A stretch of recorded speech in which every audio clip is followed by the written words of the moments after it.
laboratory brought scientific evidence and proof into disease causation, disease diagnosis, and disease treatment and monitoring of treatment and management of patients. The challenge, both for the practice and the practitioners, is to harness this tremendous development in knowledge, in science, in techniques, in technology, and makes it relevant today. Before this project commenced in 2012, Council had a CPD policy right from the 90s, and essentially policy covering face-to-face workshops, K4Health project, John Hopkins Science, with the funding of USAID in 2012. It assisted Council in revising that policy and expanding the policy. The purpose was very clear.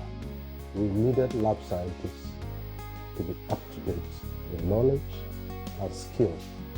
And the only way you could do that is to find a way of giving them this information regularly as the industry and technology changes. The hallmark of the new policy really is the addition of the e-learning project, the component of it, and the fact that the component is even driven by a professional association. The policy is to make sure that within the regulatory framework of government, practitioners are also equipped to satisfy the standard of practice that is required of them. And therefore the policy came in place, and that policy was certainly with tremendous input from also John Hopkins.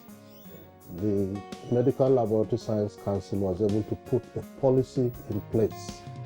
And this policy is also tied to licensing. There was the great need to have an alternative that will enable people in the comfort of their home, in the comfort of their office, to undertake studies and acquire the required CPD credits. The e-learning project is an innovation that has been introduced into capacity development of medical laboratory scientists in Nigeria. And the focus is to enhance their knowledge base of the various infectious diseases that is affecting us, and to employ best laboratory practices in conducting the diagnosis and monitoring of patient ailments that are laboratory related or associated. For the association, in order to manage the project and also maintain the vision of sustaining activity implementation beyond the funded period, necessitated the need to put a full-fledged team, a team that will be focused on project management, project development, and be responsive to our needs as PEPFAR and as to USAID. When we started out with them in 2012, we did not only do a NOCAT assessment. We did a leadership development program for them. We did a grants management program for them because we had in mind sustainability, so that after the programs, they can on their own develop proposals, winning proposals that can attract funding. I joined the association in 2012. I came in as an admin assistant then, and I watched the program evolve from just a very little capacity down to what it is today. It's full. It's amazing what the project has accomplished all this while. As the finance officer, I've had to undergo capacity building in terms of bookkeeping, payment procedures, and basically day-to-day workings in the office. The presence of the implementing team of full-time staff here has helped a great deal, to stabilize things, not just for the implementation of the program, but also to enable the volunteer officials of the association face their full-time job as well as their responsibility to the association. We can boast of structure now, no longer just ephemeral things. We can boast of structures. K4Health has really contributed enormously to transforming our capacities from where it was before the commencement of the project to where it is now.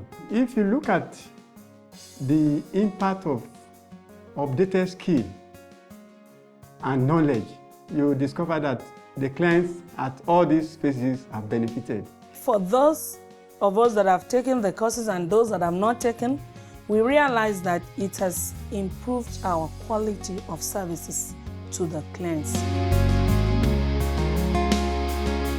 One thing I think that is really unique about this project is that it's homegrown. The idea for it came from Nigerians, specifically from the Association of Medical Laboratory Scientists, and of course, USAID Nigeria. Another aspect that's very unique is that the authors of the e-learning courses are Nigerians. The reviewers of the e-learning courses are also Nigerians, and it's really giving a Nigerian perspective. We felt first and foremost we need a faculty. How do we recruit authors to even author some of the courses we needed to pass over?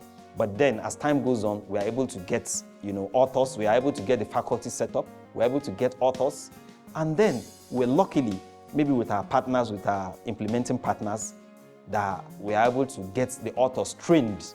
A lot of our course authors teach in the classroom, but of course, teaching through an e-learning course is a little bit different. So what we've done is we've brought our CCPs and the Knowledge for Health Project's experience in instructional design to the association, shared it with the course authors through 3-day trainings in which we covered how to effectively communicate in the online environment. Having local Nigerian author brings the subject matter closer to the learners. They don't have this feeling that, okay, they have to think back that they are looking at some foreign infrastructure. The Nigerian authors will bring local content into the subject matter, and it will provide a better understanding for learners. It's necessary to monitor progress and see how our learners feel about what we do. So what I do is I take statistics, I do interviews, I speak to the scientists directly sometimes and gather information, gather data to see how well we are doing, how satisfied they are, and what we need to do to improve. It's really improved my knowledge in the work, because most of the times you don't have time, but with the help of that e-learning, I think I learned much. Getting most of our members are the IT shy to even embrace the IT technologies. It's another major challenge. How do we even get our people, the people that the project is meant to buy into it? We are now able to advertise so that our members buy in and know and agree and know the importance of the CPD to start with, and then once they buy in, it becomes easier. Association of Medical Service Scientists of Nigeria, to me, is the fastest growing association of all the health professional associations in the health sector, because just within a very short period, the profession has been able to achieve what it wants to achieve. The respect the profession has gained over this, just within this short period is alarming. This has been possible first because we have a shared vision. So there's a common vision by all partners involved in the implementation of this. Second is the leadership provided by the management of the project, the JHU leadership. Because we have shared vision, we also understood, each partner in this partnership understood that people are bringing in their different expertise. JHU was bringing in its expertise in e-learning. MSH was bringing in its expertise in organizational management. IntraHealth was bringing in its expertise in the infrastructure for online transactions and interfacing this with the project. The association was bringing in its professional expertise.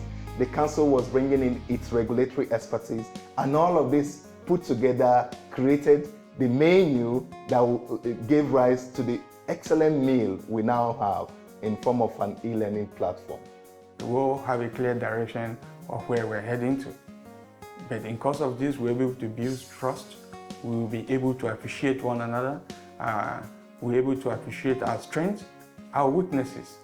John Hopkins have been a very good partner to the association. And we are happy and proud of what, through that support, the association has been able to achieve.